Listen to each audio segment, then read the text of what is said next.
Vamos a continuar con la predicación expositiva del Evangelio de Juan, que yo creo que ha sido de mucha bendición para muchos de nosotros. Estudiar este texto a profundidad. Nosotros leemos la palabra, pero a veces pasamos tan rápido que nos perdemos tantos tesoros que hay en ella.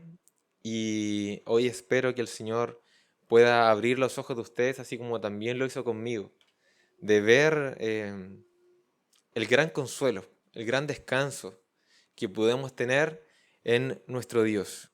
Y quisiera hacer una nota al margen antes de comenzar con la predicación como tal, y que claramente tiene que ver con el mensaje que hoy veremos. Muchos de nosotros venimos de iglesias donde casi no se predicaba la palabra, o se predicaba la palabra pero siempre estaba llena de clichés. Lo importante era asistir al culto, cantar en el culto, orar en el templo, y toda la oración se reducía a estar parados en medio de la iglesia. Y la vida cristiana por fuera quedaba en cierta forma obsoleta o fuera. Iglesias donde no sé, la pobreza es un mal, un demonio, hay que expulsarlo. Las enfermedades también. Eso sí que es un demonio que debe ser expulsado y en el nombre del Señor Jesús. Iglesias donde Dios es un tirano. Porque si yo le pido paciencia, me va a mandar un montón de pruebas para generar en mí la paciencia. ¿Dónde queda la visión del Padre? Que si yo le pido pan, no me dará piedras. Iglesias donde no se puede orar sin luz. Yo escuché eso una vez de una, entre comillas, pastora, que decía, no se puede orar con la luz apagada, porque ahí se manifiesta Satanás, se manifiesta el demonio. O sea que si se corta la luz, adiós comunión con Cristo. Se acabó. Si la única luz que se podría haber tenido era la de la luna y estaba nublado, se acabó. Cristianismo quedó fuera. Puro misticismo, hermanos. Supersticiones, por no guiarse en base a la palabra. Pero la corona de estas iglesias, de las cuales muchos de nosotros venimos, es una frase que es terrible. Y dicen, la letra mata. No podemos estudiar la Biblia porque la letra mata. Está bien conocer de Dios, pero nunca tanto, porque la letra mata. No puede haber nada más subjetivo que eso, porque ¿quién me dice cuál es el límite? No hay quien lo establezca. Donde no se predique el Evangelio siempre van a haber dos corrientes que tomen el lugar. Una, el libertinaje, vivimos sin ley, hacemos lo que queremos. Y la otra corriente, el legalismo.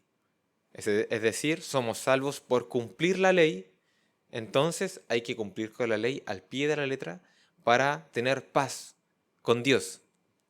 Y lo más paradójico es que siempre, por lo menos de donde yo vengo, de algunas iglesias en las cuales estuve, se dan ambas al mismo tiempo.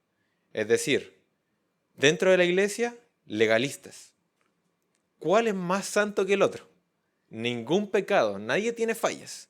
Al punto de que casi no tienen ni enfermedades, los hermanos no piden ayuda con las enfermedades, porque claro, si es un demonio, no puedo decir que estoy enfermo. Sin embargo, fuera de la iglesia, libertinaje. En la vida privada, libertinaje. En la vida laboral, libertinaje. Pero nuevamente, en la iglesia, legalismo. Es paradójico, pero el pecado es así, es irracional. ¿Y por qué menciono esto? Por el contenido de las palabras de Cristo que hoy estaremos analizando. Y las voy a predicar bajo el título de llamados a descansar en el Dios Trino. Es importante que nosotros comprendamos que la vida cristiana no es simplona. O sea, soy cristiano y se acabó el sufrimiento en mi vida. Ahora es todo felicidad, gozo, me llega una enfermedad y me río. No, si la vida cristiana no es simplona. Tenemos sufrimiento, al igual que lo teníamos antes. Claramente que hay una gran diferencia de cómo ahora lo vivimos, pero no deja de ser que sí sufrimos.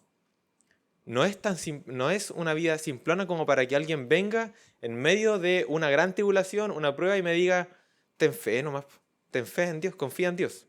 Listo, se acabó. ¿Has probado tener más fe en Dios? Yo creo que a ti te falta fe. Como que ese fuera todo el consuelo, todo el mensaje evangélico, todo el mensaje cristiano, todo el mensaje de reposo, de descanso. No está mal decir aquello. Ten fe, claramente a todos nos falta fe. No está mal decirle a alguien que debe confiar más en Dios, porque a todos nos falta confiar más en Dios. Pero aún así, ¿es eso todo lo que se puede decir? ¿Ese es el mayor consuelo? ¿No hay nada más? ¿Se acabó el contenido? ¿Eso era todo lo que el Señor tenía para decir a través de su palabra? Veremos cómo el Señor trajo descanso y reposo a estos hombres antes de una gran prueba, porque ellos van a ver a su Señor morir en la cruz. El Señor que todavía ellos se sienten que todavía no están suficientemente capacitados, ellos lo necesitan y el Señor los va a capacitar ahora para vivir aquello, para que sean sostenidos. Entonces, ¿qué les dice el Señor antes de esta tribulación? Eso es lo que veremos hoy día. Estas palabras del Señor Jesús no fueron dichas para discípulos que estaban cursando una enfermedad aguda, ni una enfermedad crónica. No fueron dichas a discípulos que tenían tanto trabajo que no podían descansar. Estas palabras fueron dichas para discípulos que iban a ser separados violentamente del Señor. El Señor les dijo, a donde yo voy vosotros no podéis ir. Pedro, no me puedes seguir ahora, me seguirás después. Que dice Pedro, mi vida pondré por ti. Y el Señor le dice, no cantará el gallo sin que me hayas negado 3 veces.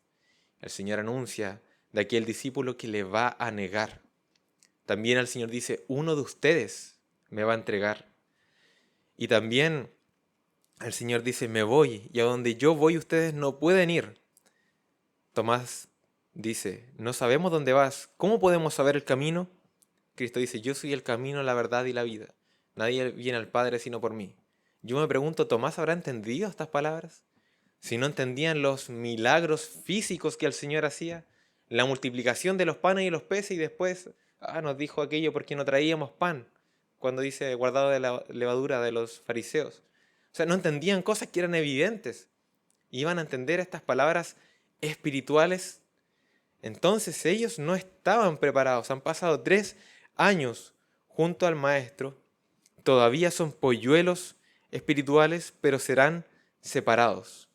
El Señor les ha enseñado, pero ellos no han entendido ni la mitad de la enseñanza que el Señor les ha dado. El Señor les ha mostrado, les ha hablado, pero ellos no tienen tan buena memoria. Lo van a olvidar. A ellos les falta por aprender, son débiles. Han entendido que Cristo es el Mesías. Pero ¿y ahora qué? Si el Mesías va a morir en la cruz. Este es el contexto. Esta es la tribulación. Y no puede haber nada, ningún dolor más profundo, ni una prueba más grande, o una herida tan fulminante como ser separados de Dios. Ser separados del Señor. A la luz de esto tenemos que estudiar hoy día nuestro texto. Ser separados del Señor. ¿Cómo estaría usted si el Señor le dijera un día sin mí? Un día sin que yo te sostenga. Eso sería terrible para nosotros. No puede haber una dificultad más insoportable, una pesadez más insostenible. Aquí no hay consuelo, hermanos, solo dolor. No hay paz, solamente hay aflicción. Ni tampoco hay tranquilidad, solo hay angustia, porque el Señor no va a estar conmigo. No me va a enseñar. Este es el escenario de los discípulos. Y nos preguntamos ahora, ¿qué palabras dirá Jesús para abordar este problema tan fundamental? Porque Él se va y va a morir. Y la respuesta es fascinante de parte del Señor. Y es fascinante para nosotros. Y por eso que hice aquella introducción. El Señor va a traer el conocimiento de la Trinidad a la vida práctica. Un conocimiento que es profundo, no es fácil de digerir, pero es traído al ámbito práctico. Si la Trinidad es Dios, porque nuestro Dios es trino, hubiera bastado con que el Señor dijera, Dios les va a enseñar, Dios les va a recordar, yo hago lo que Dios me mandó, pero no. El Señor quiso, entre comillas, desglosar el ser de Dios, la Trinidad, y decir lo que cada uno ha de hacer. Y yo no puedo entender a la luz de esto que aún hayan cristianos que digan que la letra mata. La letra mata, eso lo dice 2 Corintios, capítulo 3, versículo 6, refiriéndose al pacto de la ley. Claramente que el pacto de la ley mataba, porque por la ley nadie puede ser justificado, pero el Espíritu vivifica. Este nuevo pacto traído bajo el Evangelio, la sangre derramada por Cristo en el madero de la cruz, claro que trae vida, pero la letra, como pacto de la ley, mata. Pero yo no puedo decir que la letra mata se refiere a que el conocimiento de Dios mata. No tendría ningún sentido, porque si la letra mata, entonces este conocimiento que Jesús va a traer a los discípulos en este momento los va a rematar, porque ellos ya estaban muertos en este momento. Ellos ya estaban atribulados, desconsolados. O sea, aquí el Señor los hubiera rematado, pero no, sino que el Señor les enseña, porque el conocimiento de Dios trae descanso y trae reposo. Los discípulos no entendían nada y llegaba el momento que ellos siempre habían huido, porque ellos no querían entender que el Señor tenía que serles quitado. Y el Señor les da una clase en el momento que ellos quizás no esperarían tener una clase, pero el Señor les da una clase de la Trinidad para que ellos se aferren a esa verdad. Y quisiera ya partir con unas aplicaciones prácticas. Nosotros tenemos que crecer en el conocimiento de Dios. Eso es madurar. No importa a la edad que usted llegó. Si usted es joven, probablemente va a tener más tiempo para estudiar acerca del Señor. Pero si usted es de mayor edad, no importa, el Señor en su providencia lo hizo así. Igual tiene la obligación, el deber de conocer al Señor. Es fácil ser simplones, vivir como el mundo vive, sin preocupaciones. Si tengo 3 horas para mi deleite, para mi descanso. Pero eso no lo va a preparar usted para el día de la aflicción, para el día de desconsuelo. ¿Cómo va a reaccionar usted si no conoce a Dios el día que le den una muy mala noticia? ¿Qué va a hacer usted? Aparte de tener angustia, tener ansiedad. No, tiene que conocer a Dios, porque ese día va a llegar. Muchos se apartan del Señor por cosas tan simples. No, me chocaron la camioneta. Entonces el Señor no tenía poder. Porque ¿cómo? ¿Y si yo le sirvo? ¿Cómo Él no va a cuidar mis cosas? No conocían a Dios. Por eso es que se apartan. El Señor les da una clase para enriquecer la fe de los discípulos, prepararlos, capacitarlos para este momento de desconsuelo, que ellos se agarren de estas verdades celestiales, sus almas puedan confiar. Y ahora vamos a ver este texto y lo vamos a desglosar, si bien el texto no tiene un desglose como yo lo voy a hacer, pero nos va a servir. Vamos a ver en primer lugar consuelo en el Espíritu Santo. Versículos 25 y 26. En primer lugar, el Señor parte hablando del Espíritu Santo. Dice que es enviado por el Padre.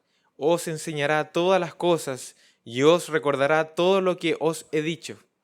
Entonces es como que el Señor está diciendo, amados discípulos, yo me voy y como me voy, no puedo seguir estando con ustedes.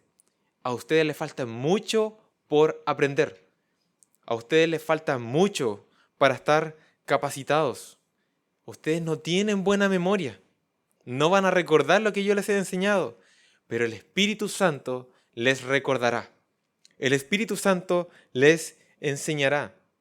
Y en eso nosotros somos firmes en decir que el Espíritu Santo es Dios. Se nos predicó ya la semana antepasada, podemos recordar que el Espíritu Santo es Dios, tiene la capacidad de comunicarse e interactuar, cumple un rol específico dentro de la economía, del funcionamiento de la Trinidad. Jesús se refiere al Espíritu como el Paracletos, como el abogado, como el consolador, uno que viene de parte del Padre y en el nombre de Jesús es un enviado divino. No puede ser menos que Dios mismo y sostendrá a la iglesia y comenzará aquí por estos discípulos. Yo, si fuera uno de los discípulos, yo tendría 3 preguntas en ese momento en mi mente. La primera es, ¿qué pasará con nosotros, Señor? si tú te vas? La segunda sería, pero ¿qué pasará también contigo? Que tienes que irte. Y la tercera es, ¿por qué estamos viviendo esto? ¿No había otro método, Señor? ¿No había otra forma? ¿No puedes traer tu reino ahora de inmediato y no tener que dar tu vida? Y aquí el Señor responde esa primera pregunta. ¿Qué pasará con nosotros, Señor? Tú te vas, pero tú eres el que nos enseña, el que nos habla, el que nos dirige, el que nos cuida. Y el Señor le responde, ustedes no están listos, jamás van a poder estar listos. Ustedes necesitan a Dios. Yo me voy, pero vendrá el Espíritu Santo. Los discípulos sin el Espíritu Santo son reducidos a polluelos espirituales. Tienen memoria a corto plazo, están llenos de preguntas, no tienen paz, no tienen gozo, atribulados, acongojados, son pobres espiritualmente, nada bueno hay en ellos no pueden hacer absolutamente nada. Y adivine qué, hermano, esa es nuestra realidad. Nosotros sin Dios no podemos hacer nada. Si usted no tiene al Espíritu Santo, usted no puede hacer nada. ¿Cómo usted va a recordar con su mente carnal las palabras de Cristo? ¿Cómo le van a traer consuelo si usted no tiene comunión con Cristo por medio del Espíritu Santo? Sin el Espíritu Santo nosotros no somos absolutamente nada, pero es necesario entender que la obra del Espíritu Santo es de carácter eminentemente, primordialmente espiritual. La obra del Espíritu Santo no fue hacer discípulos eternos, que nunca murieran, como que tengamos todavía a Pedro, ahora a Juan, predicando en Grecia o en Roma hoy día. No, esa no fue la obra del Espíritu Santo. Que nunca se enfermaran, nunca fueran pobres, nunca están cansados. Ahí van aquellos que tienen el Espíritu Santo, nunca tienen ninguna tribulación. Ganan todos los debates públicos, nunca se equivocan, estos hombres son perfectos, tienen al Espíritu Santo. No, no es así. Van a tener enfermedades, van a morir, van a pasar por pobreza, van a pasar tribulaciones, se van a equivocar, lo que entendemos como el ya, pero todavía no. El pecado ya no tiene dominio sobre ellos, pero aún tienen luchas y llegará el tiempo en que ya no, cuando estemos en la eternidad, que será completamente extirpado, pero el Espíritu Santo vino a sostener a estos discípulos, a enseñarles y recordarles las palabras de Cristo. ¿Qué es lo más poderoso que el Espíritu Santo puede recordar a nosotros, nos puede enseñar? El sacrificio de Cristo, su vida entregada por mí en el madero de la cruz. Y ahora, ¿qué me puede enseñar el Espíritu Santo después de esto? Me puede enseñar a vivir mi vida recordando esto continuamente. ¿Cómo tengo que vivir? ¿Qué tengo que hacer? ¿Será que ahora yo tengo que predicar el Evangelio? ¿Pero con qué poder lo haré? Con el poder del Espíritu Santo. Nosotros no negamos que hay dones espirituales entregados por el Espíritu. Al contrario, si la palabra es muy clara, dice que el Espíritu reparte a cada uno en particular como Él quiere. Pero nosotros no nos dejamos engañar, como algunos pensando que los dones del Espíritu Santo son locura, salto, caos, danzar dando vueltas. O sea, eso, nosotros no nos dejamos engañar con aquello. ¿Por qué? Una de las razones, porque especialmente aquellos que hacen alarde de tener todos estos dones carismáticos, son específicamente a los que les faltan siempre el don de ciencia, el don de sabiduría, el don de enseñanza, el don de exhortación. Tanto es así que hasta a los pastores de esta iglesia les faltan estos dones, cuando son requisitos para ser pastores.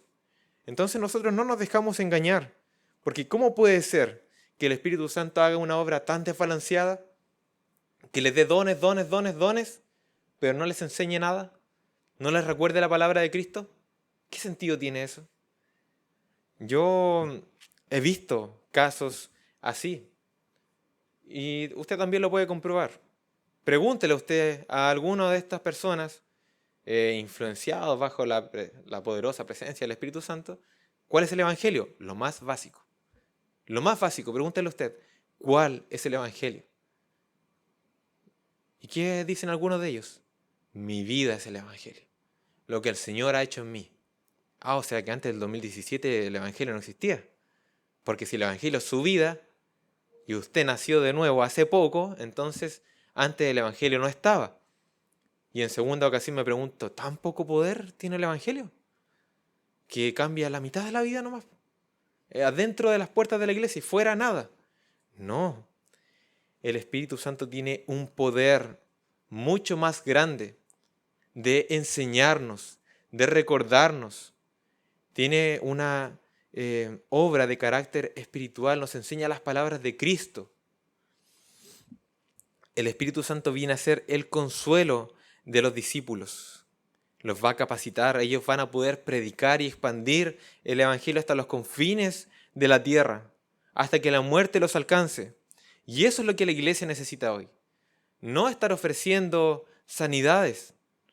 No importa si usted vive 20 o 90 años, usted se va a morir igual. Su cuerpo se va a pudrir igual. Otra cosa es dónde pasará su alma, su cuerpo, el resto de la eternidad.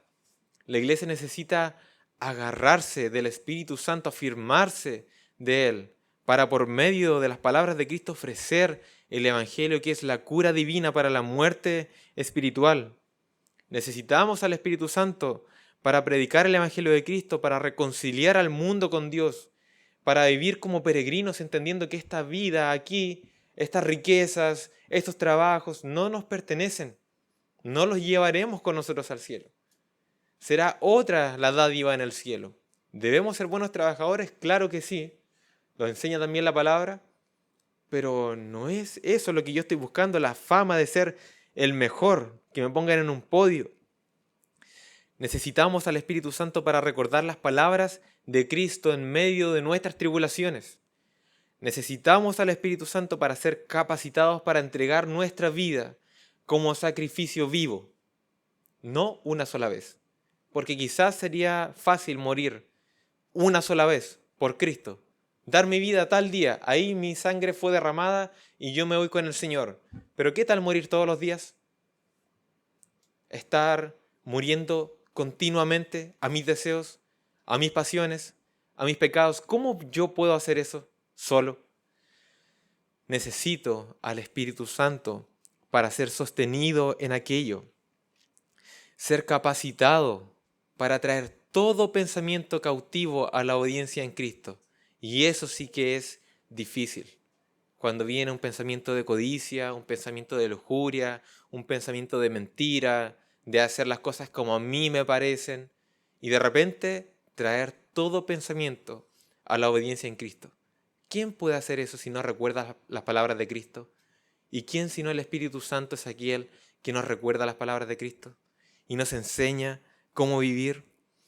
El Espíritu Santo es Dios, es parte de la Trinidad y es el Consolador preparado por Dios, enviado por el Padre en el nombre de Cristo para los discípulos.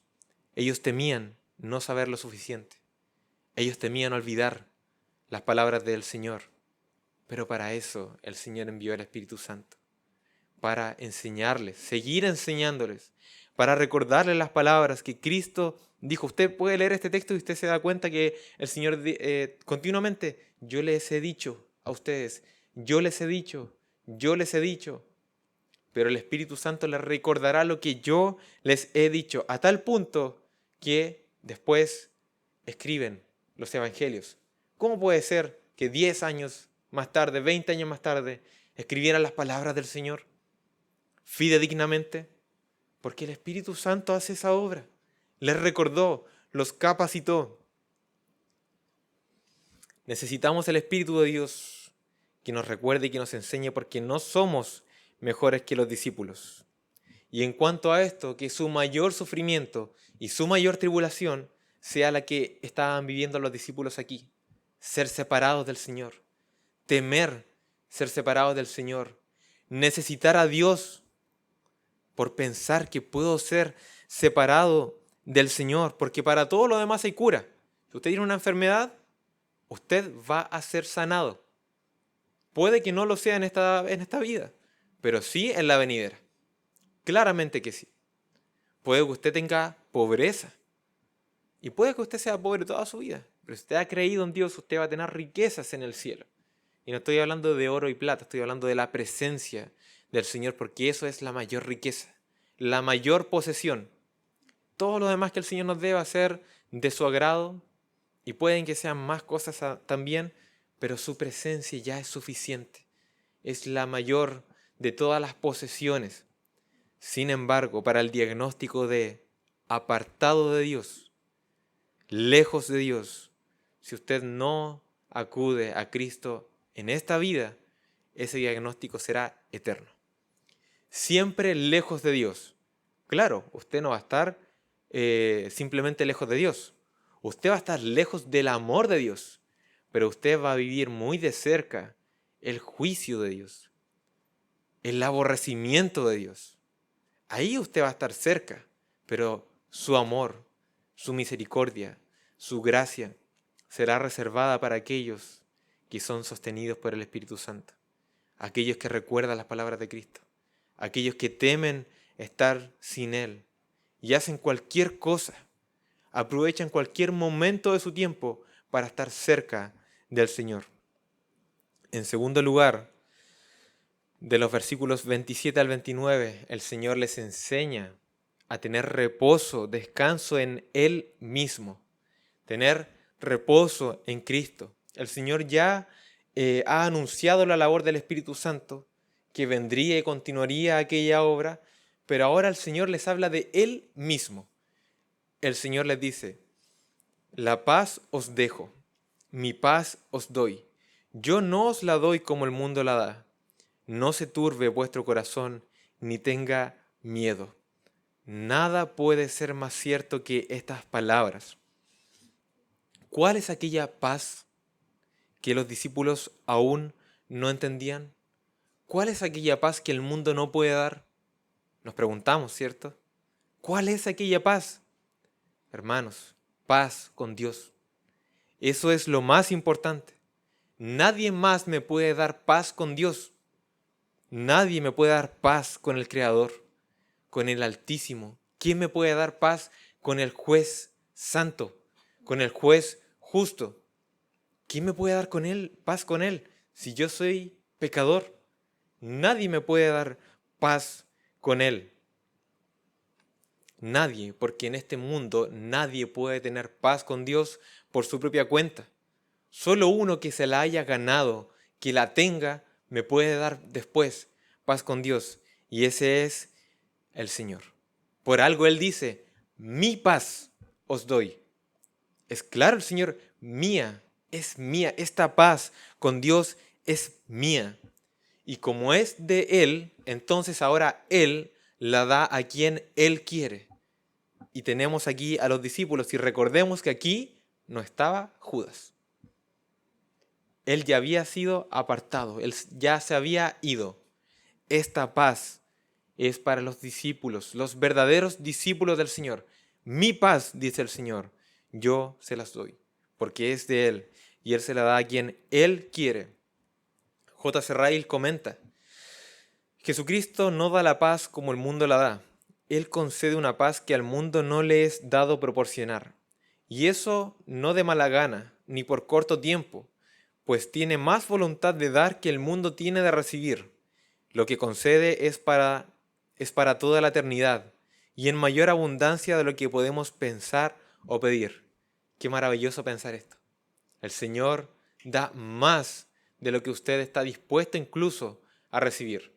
Si nosotros nos tomáramos estas palabras del Señor, ¿sabe qué? No estaríamos nunca atribulados, nunca acongojados, nunca estaríamos ansiosos, estresados por el día de mañana. ¿Qué va a pasar con mi trabajo? ¿Qué va a pasar con mi vida? ¿Qué va a pasar conmigo, con mi cuerpo? El día que yo me muera, todo lo que va a quedar ahí sin resolver, atribulados. Pero el Señor que dice: mi paz os doy, yo no la doy como el mundo la da. Y después dice: no se turbe vuestro corazón, ni tenga miedo. El Señor, luego de darme paz para con Dios, también me da su presencia con el Espíritu Santo. Yo le pregunto a usted: ¿quién lo puede socorrer a usted un lunes a las 3 de la mañana cuando usted no puede dormir? porque está pensando una situación, no puede hallar consuelo. Yo le digo a usted, llame a todos los números que tenga en su celular, nadie le va a contestar. Un lunes a las 3 de la mañana, después de un día de trabajo. Y si alguien le contesta, no va a entender nada de lo que usted le diga. De hecho, le va a ser molesto. Pero si usted acude a Cristo, usted sí puede hallar paz con Dios. Y yo sé que esto no es una fórmula mágica. Yo no estoy diciendo usted ora y usted va a tener paz. No, no, yo no estoy diciendo eso. Pero yo creo que usted me debe entender lo que estoy diciendo. Paz con Dios, paz en Cristo, paz en Él, conocimiento de Él que me puede traer paz, porque yo sé que es su paz, que Él la ganó, que Él me la dio, que Él cuida, que Él guarda de mí, que envió al Espíritu Santo, el Padre envió al Espíritu Santo en el nombre de Jesús para que me recuerde las palabras de Cristo ahora y me recuerde esta frase: mi paz os doy, yo no la doy como el mundo la da. No se turbe vuestro corazón, ni tenga miedo. Esto fue justamente lo que los discípulos vivieron a continuación, una gran tribulación. Y ellos,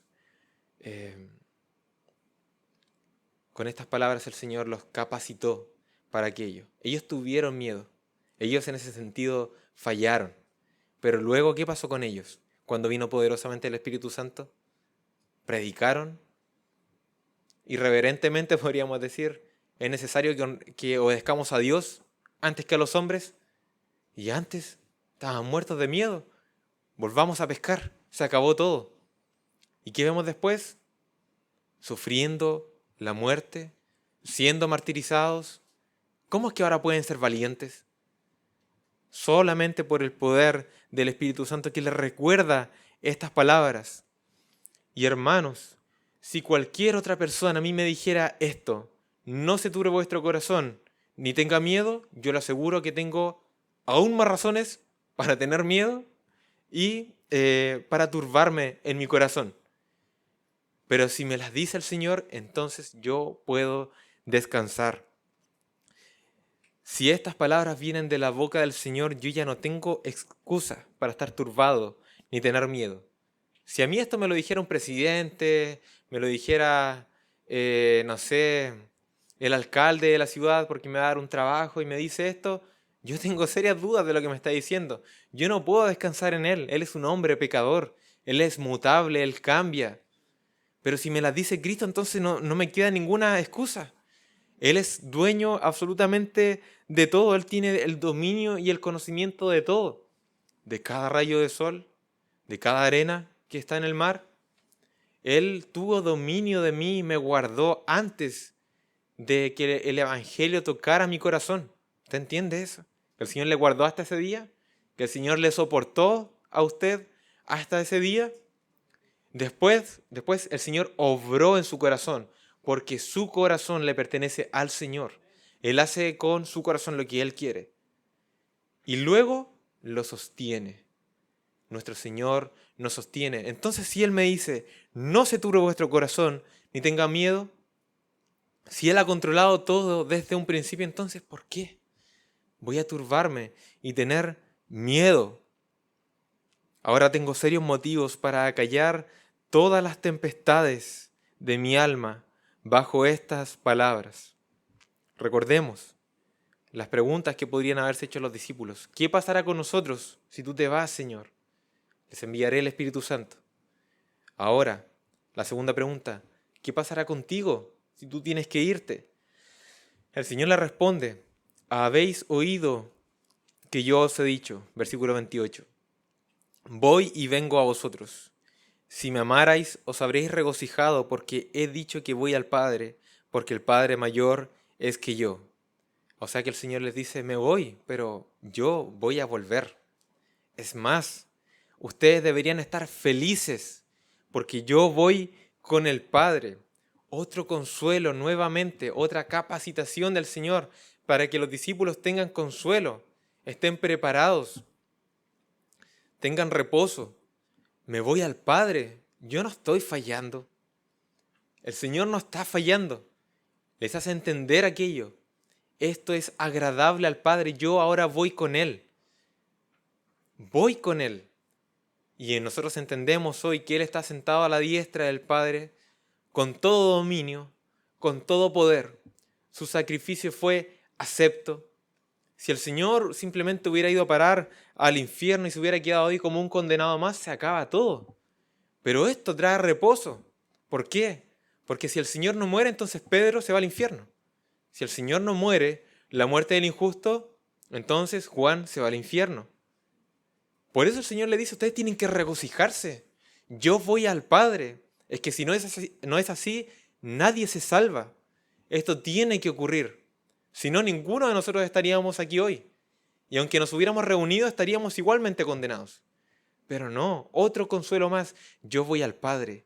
Yo tengo victoria. Es un consuelo más. No está fallando Cristo. Esto no es una derrota. Esto es lo que tiene que hacer. El Padre la recibirá con los brazos abiertos. Esta es la victoria. Tener reposo en Cristo, la segunda persona de la Trinidad, es algo que el mundo no nos puede dar. Solamente Él nos puede dar. Y eso es lo que los discípulos podían tener. Fueron llamados a tener descanso en Cristo, en la segunda persona de la Trinidad. Y yo en ese sentido no tengo que conocer su tribulación o enumerar qué es lo que usted está viviendo. Enfermedad aguda, enfermedad crónica, muchos problemas, tiene que hacer demasiados trámites y no le alcanza, pero son muy importantes. Han hablado mal en contra de usted. Yo no necesito saber. Yo necesito solamente saber que usted conoce esta verdad. Usted es llamado a reposar en el Espíritu Santo, que le sostiene, que le recuerda las palabras de Cristo. Y usted es llamado a reposar en la segunda persona de la Trinidad, que le da paz para con Dios y que le dice: no se turbe vuestro corazón, ni tenga miedo. Pero no solo eso, porque ahora pasamos al tercer punto, versículos 30 y 31. Tener descanso en el Padre. Pasamos a la tercera sección donde Cristo llama a sus discípulos a hallar reposo en el Padre. Y con eso podemos recordar la tercera pregunta. ¿Por qué estamos viviendo esto? Señor, ¿no había otra forma? ¿No puedes traer tu reino ahora y se acabó? ¿No puedes vencer ahora sobre todos tus enemigos y se acabó? ¿Y que nosotros estemos contigo por siempre acá en la tierra? Esta pregunta es relevante. Señor, ¿por qué estamos viviendo esto? Porque el pensamiento inmediato sería: Señor, ¿vas a morir? ¿Vas a perder? ¿Se va a acabar porque serás vencido? Pero el Señor responde muy claramente: viene el príncipe del mundo, pero él nada tiene en mí. En primer lugar, les dice, ustedes tienen que entender algo. Él no tiene poder sobre mí. Satanás, el enemigo de Dios, los fariseos, los romanos, los judíos. El Señor está diciendo: ellos, Él, el enemigo, no tiene dominio sobre mí. ¿Y por qué no tiene dominio sobre el Señor? Porque no tiene cómo acusarle. ¿Quién puede acusar al Señor? ¿Quién puede condenarle? Y es más, el Señor dice esto porque esta muerte que Él va a morir no es porque los enemigos hayan ideado un plan tan bueno que vencieron a Dios. No, no es así. Sino lo que Cristo dice: yo hago esto para que el mundo conozca que amo al Padre y hago como Él me mandó. Yo hago su voluntad. O sea, discípulos, entiendan, yo hago esto porque yo estoy bajo el dominio del Padre, bajo su voluntad. Esta no es la voluntad de los fariseos. Esta no es la voluntad de los judíos.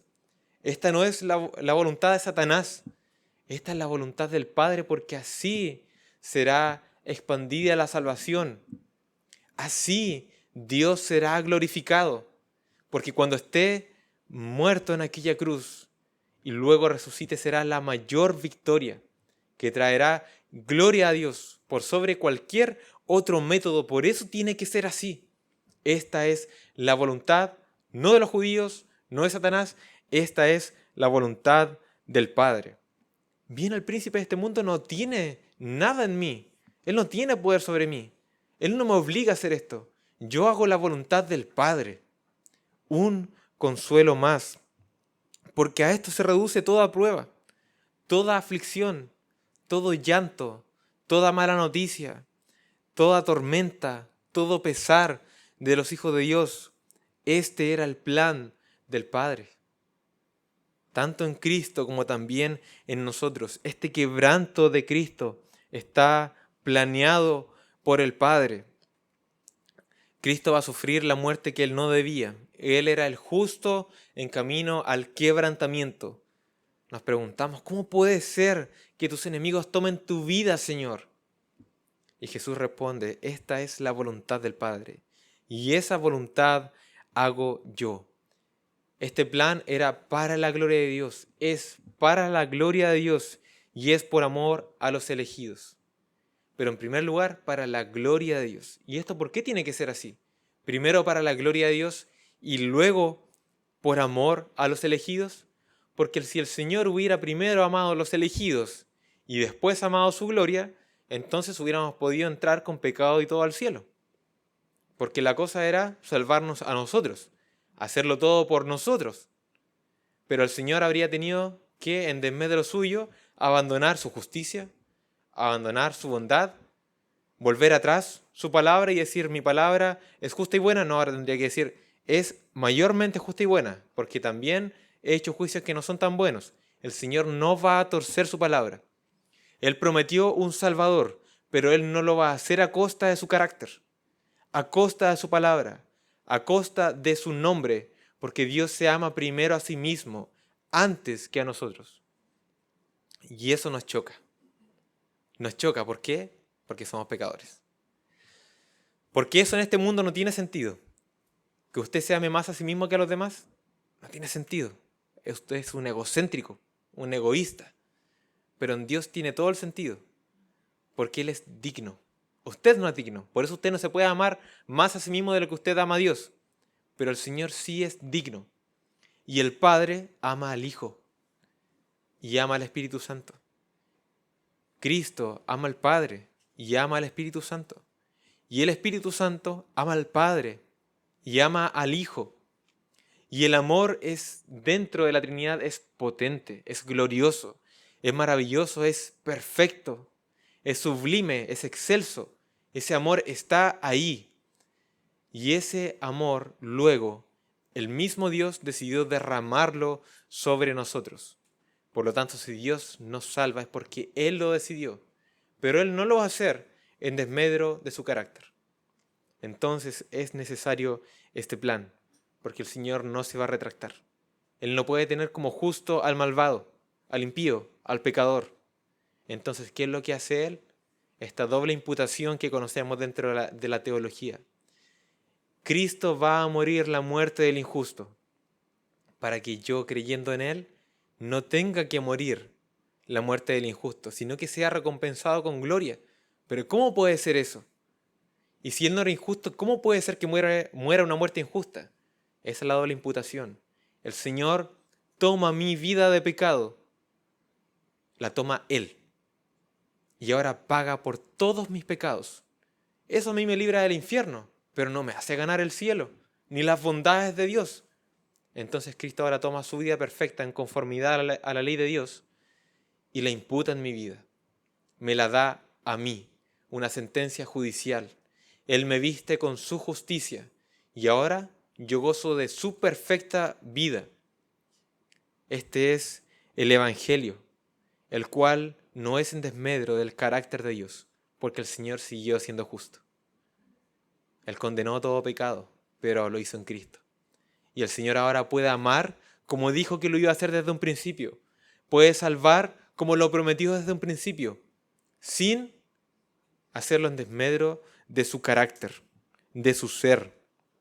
Él se ama primero a sí mismo y luego a nosotros.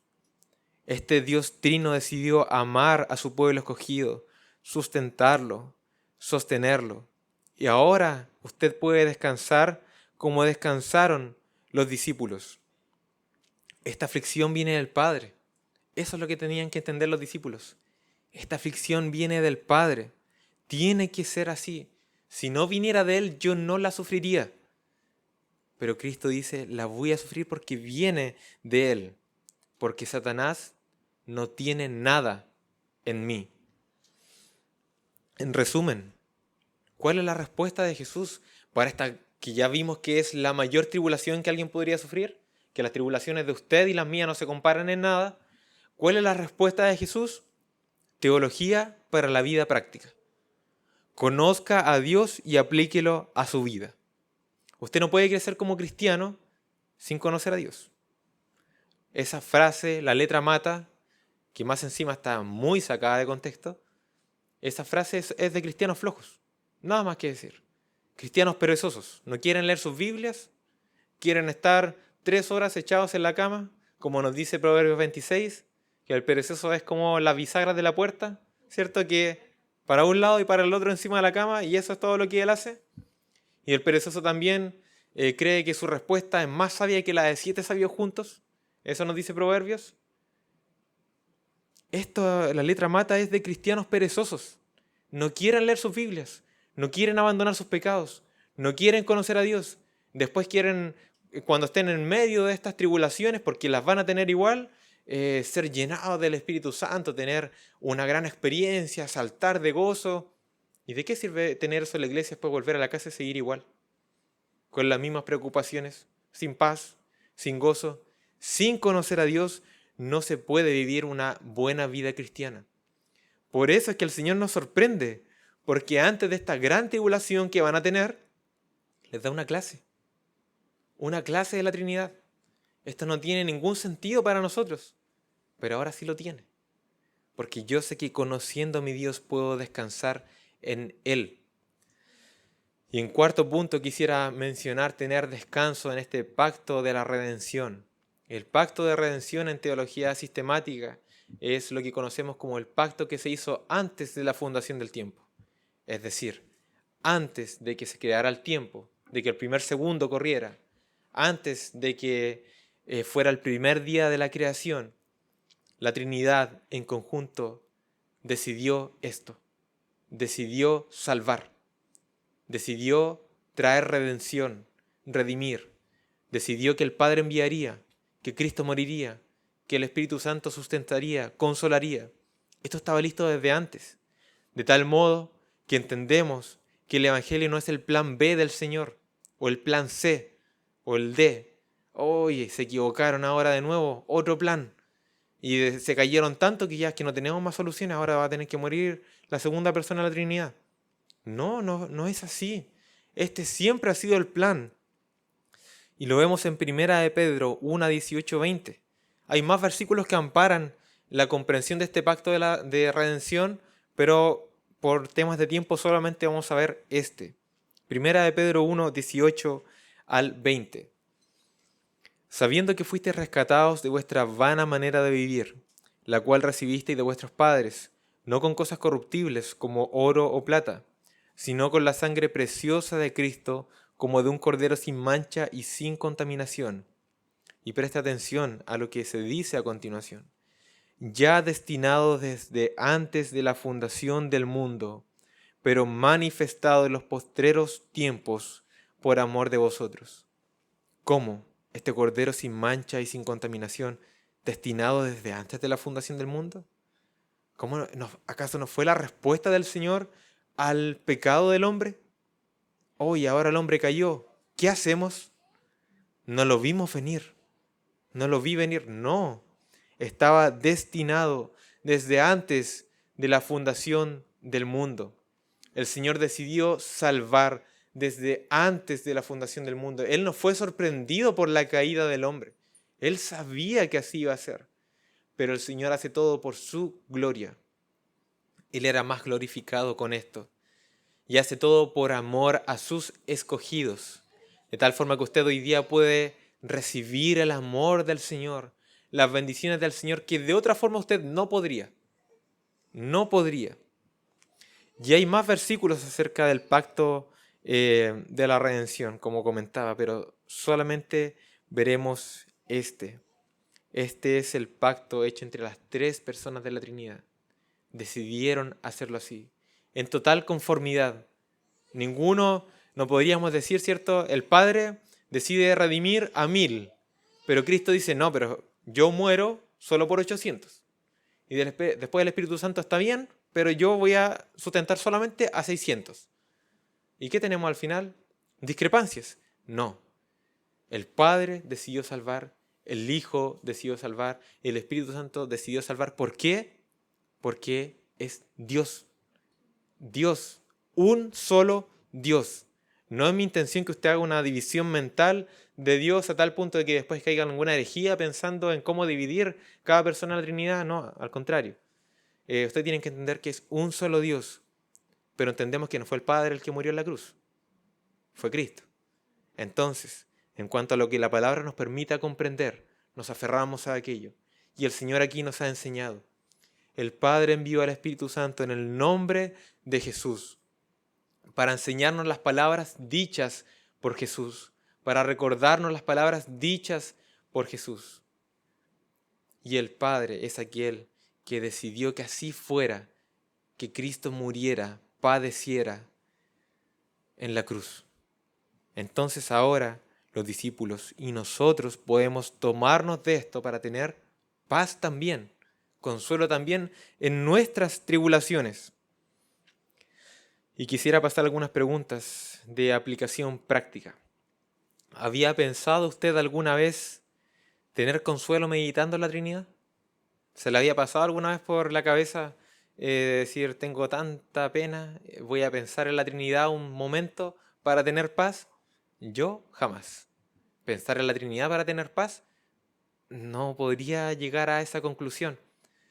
Pero esa es la respuesta del Señor. Teología. Entiendan, profundicen. Él les dice Cristo a su Señor. Profundicen. Comprendan estas verdades espirituales profundas para que tengan paz. Y usted hoy puede pensar en esto. En la Trinidad para tener paz en medio de su desconsuelo, nuestro Dios trino. Y por eso es importante también que usted estudie la palabra y usted también aproveche las instancias que hay en nuestra iglesia para poder aprender más. O aproveche todas las buenas cosas que hay en internet, en YouTube, buenas predicaciones para aprender más de Dios. Porque si usted no conoce a Dios, yo le aseguro que llegará el día del desconsuelo y usted se va a quebrar en dos. Porque ¿quién lo va a sostener? ¿Qué palabras va a recordar del Señor si no ha aprendido todavía ninguna? O sea, el Espíritu Santo claro que nos enseña. Y de hecho sería raro que usted no fuera enseñado por el Espíritu Santo.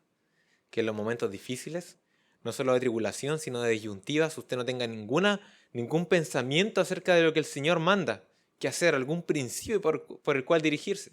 Sería bastante extraño. ¿Pero había pensado usted alguna vez tener consuelo meditando en la Trinidad en medio de una tribulación? Segunda pregunta, ¿cómo consuela usted a alguien? Y es un llamado, hermanos, a no ser simplones. Simplemente decirle, ten fe, ten esperanza, ten confianza, cree más en Dios. No, tenemos que ser más profundos porque hay tanta riqueza en Dios que vamos a ser tan simples. Vamos a decir solamente confía en Dios, punto final.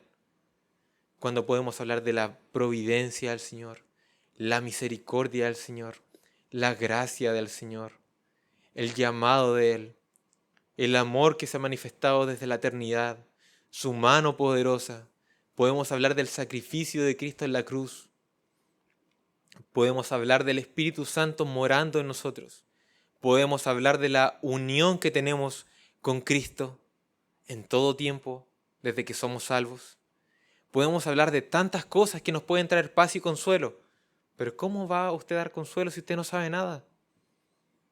No podemos ser simplones. Es necesario que nos maravillemos en nuestro Dios y que después de eso tengamos consuelo en Dios y después también estemos capacitados para consolar a otros. Tercera pregunta. ¿Qué tribulación está usted viviendo hoy? No me responda. ¿Por qué? Porque no necesito saberlo. Esa es la respuesta. No importa la tribulación que usted esté viviendo. No importa lo duro que sea. En primer lugar, no puede ser tan dura como lo que iban a vivir ahora los discípulos. No puede ser tan dura como aquello. ¿Qué cosa más terrible debe haber sufrido Pedro? Negarlo, ver que Cristo me observa, ese quebranto. Ahora Él murió, tinieblas, oscuridad, en medio del día. Después, desconsuelo, desesperanza. Volvamos a pescar, lo perdimos todo, hasta que llegue el Espíritu Santo y les infunda su poder. Pero usted no tiene que vivir eso ahora, porque usted está con Cristo. El Espíritu Santo ya vino, está con usted, está con su iglesia.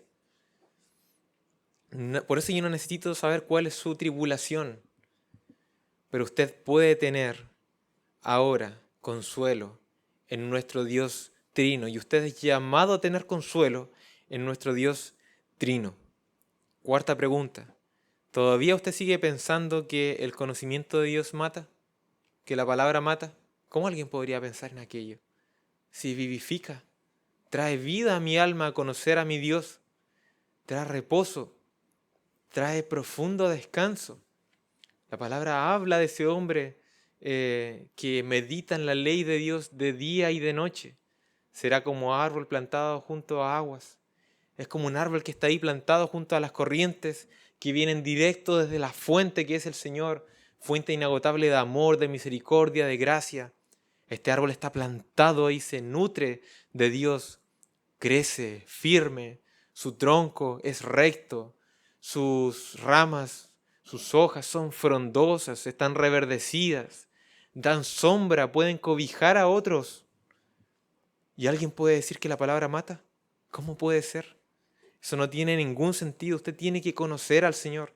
Es un llamado. El Señor habla en repetidas ocasiones. Él detesta la ignorancia de Él. El Señor lo detesta. Y siempre se cita Oseas 6. Mi pueblo perece por falta de conocimiento. Tenemos que conocer al Señor. Es necesario. Y luego de conocerlo, traerlo a nuestra vida práctica. Quinta pregunta. ¿Cree usted que el Señor le ha abandonado en su tribulación? No. De hecho, el Señor aquí les dice antes, yo no los voy a dejar a ustedes huérfanos. El Espíritu Santo viene, estará con ustedes, yo estaré con ustedes, el Padre estará con ustedes. Dios está con nosotros en su totalidad. Todo Dios está conmigo, Él está conmigo. El Señor jamás abandona a sus hijos. Por eso no importa la tribulación que usted viva, no importa el problema al cual usted se enfrente, no importa la enfermedad que usted se le diagnostique, no importa qué números tiene usted en su cuenta bancaria, no importa la falta de trabajo, no importa las falsas acusaciones en su contra, no importa lo que sea que usted esté viviendo. ¿Sabe por qué? Porque el Dios Trino está con usted y usted puede consolarse en Él. Cualquier cosa que usted viva, usted puede entender lo siguiente. El Padre, en su providencia, así mandó que fuera. Lo planificó así. En segundo lugar, el Señor ha dicho las palabras necesarias para que usted lo viva.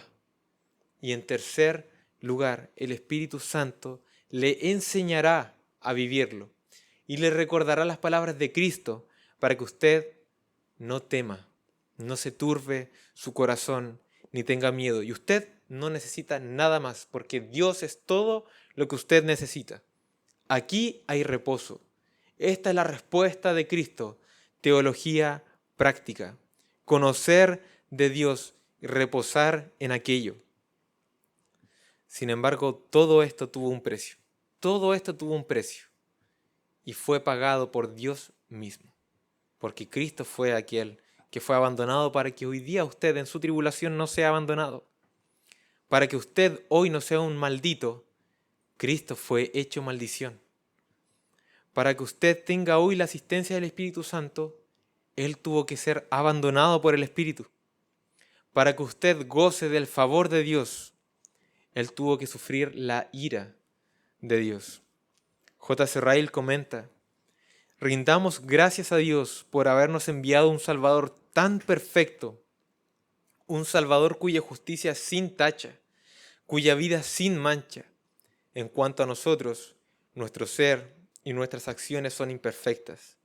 Y si todas nuestras esperanzas estuvieran afirmadas en nuestra propia rectitud, razón tendríamos para desesperar del porvenir. Mas nuestro sustituto es perfecto y sin pecado. Por lo tanto, podemos decir como el victorioso apóstol: ¿quién acusará a los escogidos de Dios? Jesucristo ha muerto por nosotros y sufrido en nuestro lugar.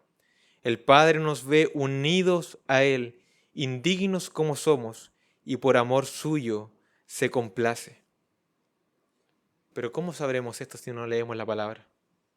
¿Cómo tendrá usted reposo si usted no conoce la profundidad de la cruz, de lo que ocurrió allí, de la muerte, las implicaciones que eso tiene para mi vida en el día de hoy? Usted no tendrá paz si usted no conoce a Dios, porque no hay paz más estéril, inútil, vana que la paz que el mundo puede dar. La paz de Cristo es única, porque es paz para con Dios. Y esto John Gill también lo comenta. La paz que Cristo da es verdadera, sólida y sustancial. La paz que da el mundo, los hombres y las cosas de él es falsa. Y mientras claman paz, paz, destrucción repentina está cerca. La paz del mundo es, en el mejor de los casos, externa, pero la paz de la cual Cristo es dador es interna. La paz que ofrece el mundo es muy transitoria, inestable y de corta duración, pero la paz de Cristo es duradera. La paz del mundo no soportará sus problemas, pero la paz que Cristo da alegremente lleva a su pueblo a través de todas las dificultades y tribulaciones de esta vida. El mundo da la paz con palabras, Cristo con hechos y palabras. El mundo da fingiendo, Cristo de corazón. El mundo da para su propio beneficio, Cristo por el bien de su pueblo. El mundo da su paz a sus hombres, a los impíos, ninguna a los piadosos, a quienes odia. Cristo da su paz no a los malvados, porque no hay paz para ellos, sino a los santos, los excelentes de la tierra. Somos llamados nuevamente a hallar reposo, paz en nuestro Dios Trino. Y yo le aseguro que fuera de Él usted no podrá tener paz. Porque la paz del mundo, como acabamos de ver, es fútil, vana, inútil, transitoria, pasajera, egoísta. Pero la paz de Cristo, la paz de Dios, es eterna, duradera, sólida, firme, estable, lo llena todo. Este es, hermanos, el método del Señor para preparar a los discípulos para aquella tribulación, aquella prueba que van a vivir. Este es el método, traer teología a nuestra vida práctica. Por lo tanto, ¿la letra mata? No. No lo podemos tomar así. Necesitamos conocer a Dios. Este es el método. Si no, usted no va a estar preparado. Oremos al Señor.